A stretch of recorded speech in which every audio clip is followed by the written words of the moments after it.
Hello, how you doing? This is the bandsaw that I made this past winter.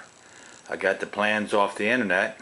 Bob had mentioned he was going to make one, and he mentioned that he was going to make one for a couple years. And finally I decided, well, I'd have nothing to do this winter, so I decided, well, I'm going to make myself a bandsaw.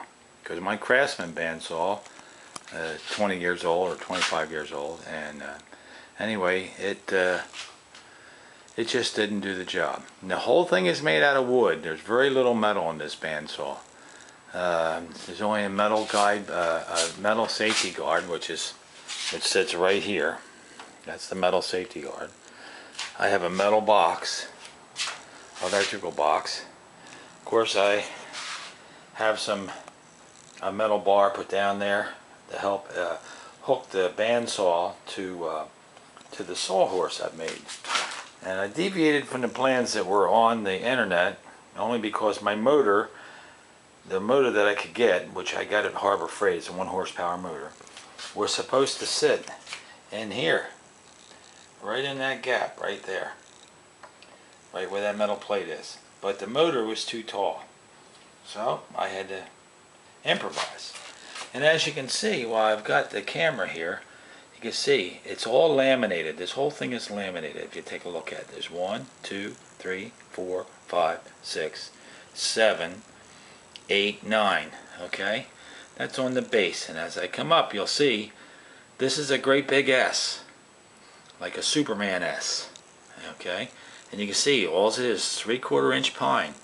1, 2, 3, 4, 5, 6, 7. Down here, there's 8. But the thing works extremely well. It's really, really strong. I'll take you around the back here so you can get a good idea of what we got on the back. Okay. And as you come up to the top here, this is my main shaft for my upper wheel. Okay, and it's just an oak block, a 1 inch, just mild steel shaft. This is for adjusting tracking in and out on the upper wheel so I can keep the blade on there. And this here, this bowed section here, is my tensioner. And these are just like 3 little 1/4 inch, not even 1/4 inch, probably 3/16 inch strips of oak. And that's my tensioner, which, you know, gives me the tension on the blade. Okay, and you can get an idea of what this S looks like. See? There's the top, and I can't go back any further because of my garage door, but I'll just get down slowly here, and hopefully you'll see how this thing looks here. And there's the table, and the table tilts 45 degrees, just like a regular table saw would. And come down here, and this is my lower shaft.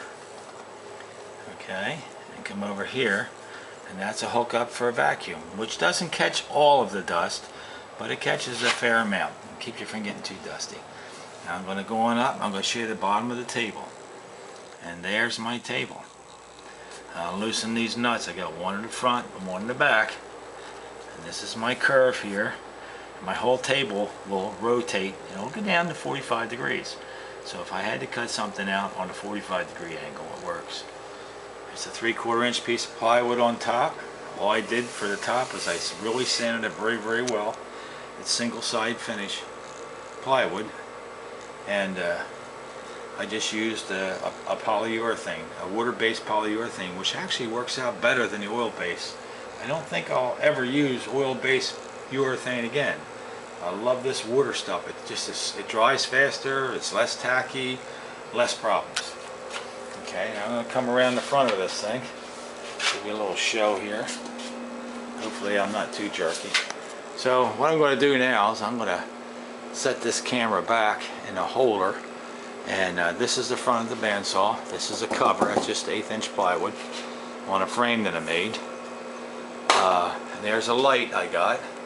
It comes on when I turn the saw on. If you see, I'll put this on. The saw is on right now.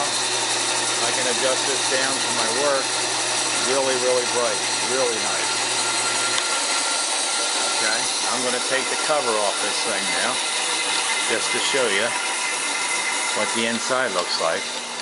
And I had a lot of fun making this. It took me off and on maybe about, I don't know, It's hard to say how long it took me because I worked on it a little bit at a time.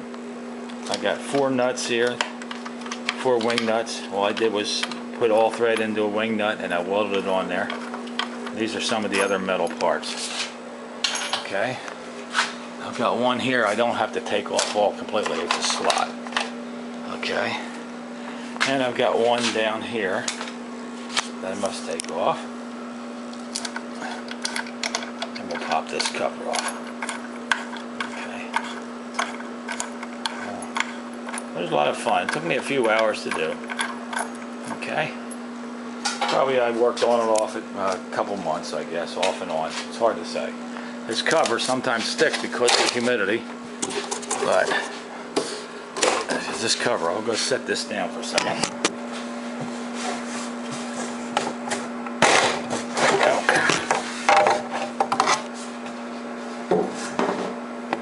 And here's what the inside looks like, just to give you an idea.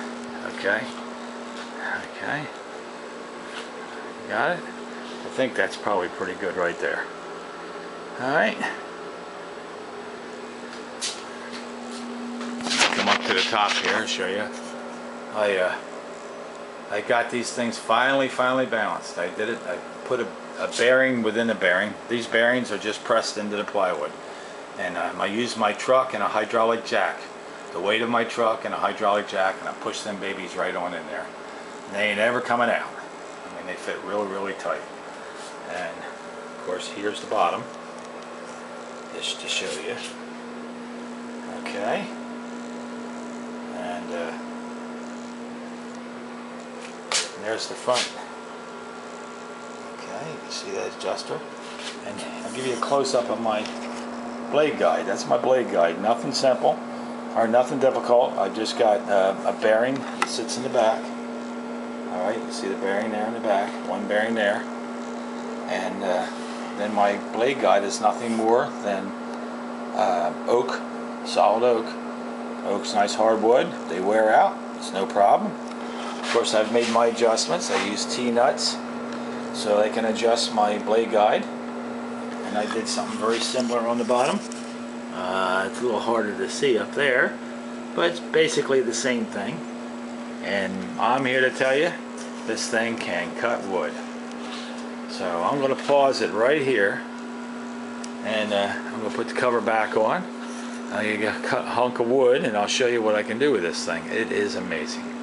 Okay, bye-bye.